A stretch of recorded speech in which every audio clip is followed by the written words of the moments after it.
अगर पुनर्जन्म होता हो तो मैं ऊपर वाले दुआ करूंगा कि मुझे किसी सिख माँ की कोख से पैदा करना जहां मानवता हो। मैं ये कहना चाहता हूँ, मैं पूरी जिम्मेदारी के साथ कहना चाहता हूँ, मोदी मीडिया ने क्या दिखाया और किसान आंदोलन का गद्दारी करने वाले दीप सिद्धू को नहीं पहचान पाए, पर मैं जिम्मेदारी के साथ कह सकता हूँ दीप सिद्धू के साथ 500 और संघ के कार्यकर्ता उनके पोषित हमारे बीच में थे। हमारे देश में संघ परिवार ने एक तीर से 2 शिकार कर दिए। लाल किले पर निशान साहिब का झंडा फहरा करके एक कुचक्र किया कि पूरे देश और दुनिया को बताया ये सिखों का झंडा फहराने का आंदोलन था, एक बदनाम करने का। और दूसरा, दीप सिद्धू को पंजाब में जो गरम दल के युवा हैं उनका नेता स्थापित करने का षड्यंत्र किया, जिसे कहते हैं चित्त भी अपनी और पट भी। सुनो। नमस्कार दोस्तों, मैं आपके साथ प्राची, आप बहुजन टीवी देख रहे हैं। कल से हमने तमाम वीडियो जारी की हैं किसान आंदोलन की।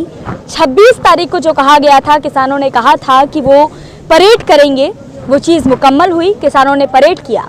लेकिन इसके अलावा बहुत सी ऐसी तस्वीरें हैं जो किसान आंदोलन को कहीं ना कहीं बदनाम करती हैं। खासतौर से लाल किले की जो तस्वीरें सामने आ रही हैं मेन स्ट्रीम मीडिया में, वो किसान आंदोलन को एक तरह से कह सकते हैं बदनाम करने की कोशिश की जा रही है, क्योंकि लाल किले की रिपोर्टिंग हमने आपको दिखाई है। और आज हम गाजीपुर पे किसानों के इस आंदोलन में आए हुए हैं, हमारे साथ लोग जुड़े हुए हैं, उनसे हम बात करेंगे। प्राची, मैं आपके माध्यम से तमाम देश की करोड़ों 137 करोड़ आबादी को बताना चाहता हूँ जी, आप सब लोगों को एक क्रोनोलॉजी समझना चाहिए। हमारे देश में किसान आंदोलन को पहले कहा गया गुमराह किए गए किसान हैं, फिर कहा गया कि पाकिस्तान परस्त है, चीन परस्त है, फिर कहा गया खालिस्तानी किसान है। और किसने कहा, इसको समझना पड़ेगा। बहुत पूरे भारत के किसान इस आंदोलन का हिस्सा है, पर उनके पास दिल्ली आने के लिए रेल व्यवस्था नहीं है। और हमने योजनाबद्ध तरीके से, मैं बहुत जिम्मेदारी के साथ कह सकता हूँ कि हरियाणा, राजस्थान, पंजाब और पश्चिमी उत्तर प्रदेश के किसानों को सिर्फ दिल्ली बुलाने के लिए बात की थी, ताकि ट्रैक्टरों पर ये किसान आ सकते हैं। तो आपको मैं बताना चाहता हूं कि लड़ाई हमारे देश के किसानों की है। जुलाई से हम लोग लड़ रहे हैं। जून में जब कोरोना काल के बीच में 3 काले कानून हमारे देश के खाद्यान्न, खेत और खलिहान को कंपनियों के हवाले गिरवी रखने का कानून आया, उसको हटाने की मांग को लेकर पिछले 10 सालों में न्यूनतम समर्थन मूल्य न मिलने से देश के किसानों को 45 लाख करोड़ का जो नुकसान हुआ, उसके लिए न्यूनतम समर्थन मूल्य की गारंटी के लिए कानून बनाने की मांग को लेकर जो लड़ाई और संघर्ष चल रहा है, मोदी सरकार फंस चुकी है। और मोदी सरकार में बार बार हमारे इस किसान आंदोलन को सिखों का आंदोलन बताने का प्रयास किया। पहली बात मैं आपको बताना चाहता हूँ, हमारे देश में सिखों की कोई लड़ाई नहीं है, हमारे देश में किसानों की लड़ाई है। और किसान हमारे देश का हिंदू, मुसलमान, सिख, ईसाई, बौद्ध, जैन और पारसी और नास्तिक लोग भी हैं। एक बात। दूसरी बात मैं कहना चाहता हूँ, हमारा किसान आंदोलन को निशान साहिब के झंडा फहराने में, इसको क्रोनोलॉजी को समझना पड़ेगा, उसी गिरोह का साथ है जो बार बार हमारे किसान आंदोलन को सिखों का आंदोलन बताने की बात कर रहे थे। आप मुझे बताइए, मैं जरा जानना चाहता हूं, आपके माध्यम से मैं सवाल करता हूं, यदि भारत के गृह मंत्री को यह जानकारी नहीं थी कि किसान दिल्ली आएंगे, तो ऐसा नालायक कुर्सी पर क्यों बैठा हुआ? और जब जानकारी थी तो व्यवस्था में मैं पेच बताना चाहता हूं, जिस दीप सिद्धू ने हमारे पूरे किसान आंदोलन को निशान साहिब का झंडा फहरा करके निशान आंदोलन, मैं कहना चाहता हूं, उस ओर घुमाने का प्रयास किया, वो नरेंद्र मोदी का बहुत खास आदमी है। मैं बहुत जिम्मेदारी के साथ कह सकता हूं, जनरल बीके सिंह की जब आयु का झगड़ा चल रहा था, मैंने तब नेशनल चैनल पर इसके पक्ष में बात की थी। जितना नजदीकी से नरेंद्र मोदी के साथ में दीप सिद्धू का फोटो है, इतना औकात अभी तक बीके सिंह का फोटो भी हमने नहीं देखा, जो जनरल रह चुका देश का। हमारे देश की नायिका रहे और नायक हेमा मालिनी और धर्मेंद्र के साथ में दीप सिद्धू का फोटो है। हमारे देश के अंदर जो दूसरा नायक है सनी देओल, उसके साथ फोटो है। हमसे मैं एक बात कहना चाहता हूं, लोग जो न्यूज चैनल है वो क्या करें, दंगाई। एक भी रेडी सब फलों की एक भी दुकान में कहीं लूटपाट हुई हो, आगजनी हुई हो, किसी महिला के साथ छेड़खानी हुई हो, किसी की फैक्ट्री में लूटपाट हुई हो, तो मैं मानता हूं दंगा हुआ। इसको दंगा नहीं कहते, जानबूझ के कहा जा रहा है। मैं दूसरा जिक्र करना चाहता हूं, मेरे दशकों का अनुभव है, हर प्रदर्शन के अंदर हमने बैरिकेड पार किए। बैरिकेड पार करना भी कोई हिंसा नहीं है। पुलिस ने आंसू गैस के गोले दागे, ये भी कोई हिंसा नहीं है। मैं बधाई देना चाहता हूं मेरे देश के लाखों लाख किसान युवाओं को। मैं ऋणी हूं, मैं भूपेंद्र रावत और हमारे तमाम किसान नेता। आपने हिंसा नहीं की, इसके लिए हम आजीवन आपके आभारी रहेंगे, क्योंकि हमारे आंदोलन की एक बड़ी सार्थकता है। हम गांधी जी के मार्ग पर, अहिंसा के मार्ग पर और शहीद आजम भगत सिंह, अशफाकुल्लाह खां, बिस्मिल्लाह की तरह शहादत देने का जज्बा लेकर के आगे बढ़ रहे हैं। अपनी लड़ाई को लेकर हिंसा का कोई जगह हमारे पास नहीं है। लेकिन जिन्होंने इस किसान आंदोलन को सिखों का आंदोलन बताने का और पूरे किसान आंदोलन को खालिस्तानी बताने का षड्यंत्र किया, हम बोलते हैं डंके की चोट पर मोदी सरकार से हम खाद्यान्न, खेत और बचाएंगे खलिहान। वो कहते हैं हम बोल रहे हैं खालिस्तान। हम कहते हैं डंके की चोट पर है मोदी और संघ परिवार की सरकार, हम हटाएंगे काले कानून 3। वो कहते हैं हम बोल रहे हैं चीन, जिसने चीनी को झूला झुलवाया, जिसने गलवान घाटी में हम रहते जवानों को मरवाया, भारत की कंपनी का ठेका चीनी कंपनी को दिलाया, वो कहता हम चीन की बात कर रहे हैं।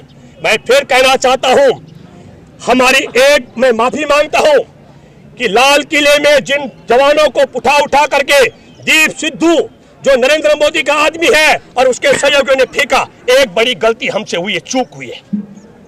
जिस तरीके से पुलवामा में जवानों की शहादत के बाद हमारे देश ने एयर स्ट्राइक करनी थी पाकिस्तान पर और 5 को जानकारी थी, प्रधानमंत्री, गृह मंत्री, रक्षा मंत्री, तब के वायुसेना प्रमुख और तब के ये एनएसए प्रमुख अजीत डोभाल को इस जानकारी को लीक किया गया एक साधारण पत्रकार अर्नब गोस्वामी के पास, और हम लोग, देश गुमराह हो गया। देश के साथ गद्दारी करने वाले मोदी सरकार को दोबारा वोट दे दिया, हमारा देश नहीं पहचान पाया ये देश के साथ गद्दारी करने वाले लोग हैं, इन्होंने जानकारी लीक कर दी। और मैं दूसरी बात कहना चाहता हूं, इसी तरीके से हम नहीं पहचान पाए। अभी कहा जा रहा है कि हमारे किसानों के मंच पर दीप सिद्धू ने भाषण दिए तो मोदी ने भी भाषण देते। हम देश के साथ गद्दारी करने वाले मोदी को नहीं पहचान पाए और किसान आंदोलन के साथ गद्दारी करने वाले दीप सिद्धू को नहीं पहचान पाए। पर मैं जिम्मेदारी के साथ कह सकता हूं, दीप सिद्धू के साथ में 500 और संघ के कार्यकर्ता उनके पोषित हमारे बीच में सुनो, हमारे देश में संघ परिवार ने एक तीर से 2 शिकार कर दिए। लाल किले पर निशान साहिब का झंडा फहरा करके एक कुचक्र किया कि पूरे देश और दुनिया को बताया ये सिखों का झंडा फहराने का आंदोलन था, एक बदनाम करने का। और दूसरा, दीप सिद्धू को पंजाब में जो गरम दल के युवा है उनका नेता स्थापित करने का षड्यंत्र किया, जिसे कहते हैं चित्त भी अपनी और पट भी, सुनो, चित्त भी अपनी कर दे, पट भी अपनी कर दी। मैं देश के करोड़ों करोड़ देशवासियों आपसे कहना चाहता हूं जिम्मेदारी के साथ, मैं भूपेंद्र रावत, सिखों की कोई लड़ाई नहीं है, सिखों का कोई मामला ये नहीं है, ये देश के किसान अन्नदाताओं का मामला है। और हमारे देश के किसान, हमारे देश के अंदर, मैं बात करना चाहता हूँ, 1.25 लाख से 1 लड़ाऊं। मेरे दोस्त है लद्दा सिंह, उन्होंने कहा बरसात हो रही, रावत साहब मैं आपके घर चलता हूँ। मुझे भी लगा कि ले जाना चाहिए, मैंने कहा नहीं, मैं 1.25 लाख यहाँ से कम नहीं करूंगा, एक एक सिख हमारा 1.25 लाख के बराबर है।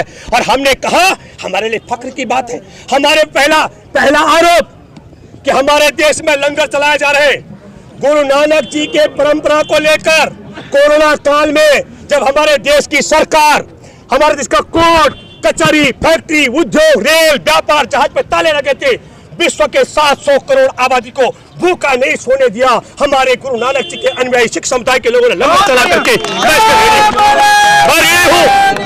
मैं इसका ऋणी हूँ और मैं जीवन भर, मैं ऐसे नहीं, अगर पुनर्जन्म होता हो तो मैं ऊपर वाले दुआ करूंगा कि मुझे किसी सिख माँ की कोख से पैदा करना जहां मानवता है।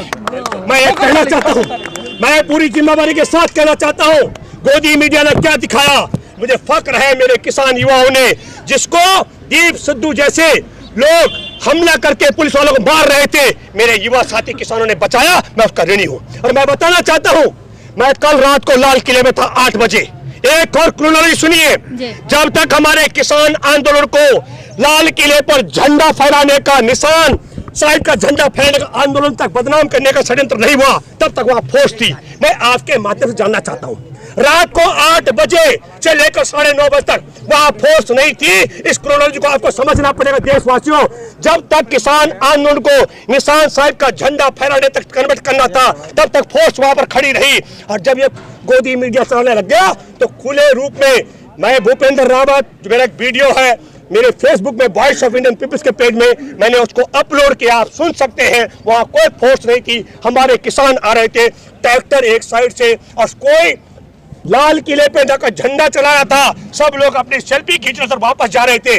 अब मैं एक बात और कहना चाहता हूँ, आजादी के 7 दशक बाद हमारे देश का किसान लोग गणतंत्र दिवस पे आएगा कि नहीं, ये कौन तय करेगा? जो आजादी के जंग में गोरों की मुखबिरी कर रहे थे, जिन्होंने वो हमको तिरंगा का सम्मान करना सिखाएंगे, जहां हमारे युवाओं ने नागपुर में संघ मुख्यालय पर झंडे फहराए, उन 2 युवाओं को जेल भेजने वाले जिन्होंने आरएसएस में तिरंगा जलाया था, वो सिखाएंगे हमको राष्ट्रभक्ति, किसान परिवारों को तिरंगा के सम्मान की बात वो सिखाएंगे हमको। हम एक बात कहना चाहते हैं, हमारे देश में सबको आता है, और ये कहा जा रहा है जिसके हाथ में निशान साहिब का झंडा था वो खालिस्तानी है।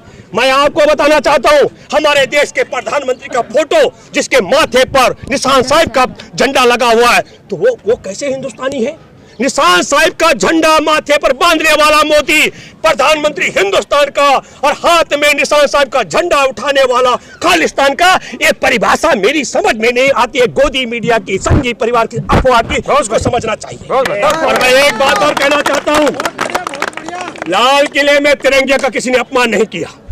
और मैं दूसरी बात कहना चाहता हूँ, जब आपने 8 बजे वहां पुलिस के जवान नहीं थे, अगर दिल्ली में यह हाय तौबा नहीं करते, मैं आपके माध्यम से कहना चाहता हूं, ईमानदारी से उस कमेटी का हिस्सा हूं, हमारी भी अंडरटेकिंग है। पर मैं 2 बातें बताना चाहता हूं। जब हमारे किसानों को रोका गया सिंगू बॉर्डर में, गाजीपुर बॉर्डर में, टिकरी बॉर्डर में, तो कहा गया कि सत्संग करने के लिए हम आपको बुला रहे हैं निरंकारी भवन ग्राउंड में। मैंने पहला आपत्ति किया, खबरदार, हम संघर्ष करने के लिए आए, सड़क पे रहेंगे, संत के चौकट पर जाएंगे, हम सत्संग करने नहीं आए।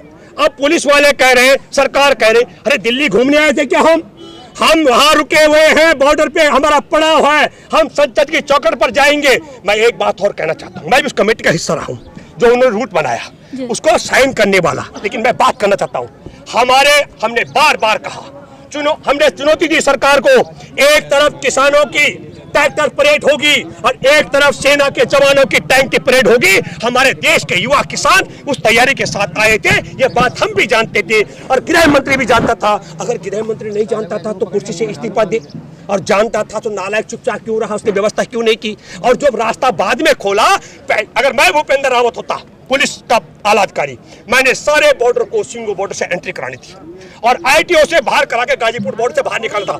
10 दिन लगो, 20 दिन लगो, और कहता है कि किसी का रास्ता मत रोकना, आप आइए। हमारे किसानों ने ये तय किया था कि हम लाल किला के सामने जाएंगे, और लाल किला के सामने जाने से तब तक रोका गया जब तक किसान आंदोलन को निशान साहिब का झंडा में तब्दील नहीं किया गया। और जब निशान साहिब का झंडा चलने लग गया, इनकी बात खालिस्तान की होने लग गई, तो फोर्स भी हटा दी गई। तो फोर्स पर हमला करने वाले, किसान के भेष में फोर्स पर हमला करने वालों और फोर्स को पिटा गया, उसके लिए मैं माफी चाहता हूँ। पर एक बात और कहना चाहता हूँ, हमारा एक जवान 24 साल का, कल उसकी शहादत हो गई। आप समझ लीजिएगा, 1 साल उस नवदीप की शादी को हुआ था। बहुत दुख और अफसोस की बात है, उसकी बेवा पत्नी को पूरा जीवन काटना पड़ेगा। हमारे देश में जो हत्याएं हो रही हैं, इसकी जिम्मेदार भी मोदी सरकार है। जो खुले आसमान के नीचे जंग चल रही किसानों की, इसके जो शहादत हो रही है, उसका जिम्मेदार भी मोदी सरकार है। और हमारे देश के पुलिस फोर्स पर हमला कराने के लिए दीप सिद्धू जैसे लोगों को भेजने का काम भी मोदी सरकार ने किया, और हमारे देश के किसान आंदोलन को बदनाम करने के लिए निशान साहिब का झंडा फहराने का काम भी मोदी सरकार ने किया।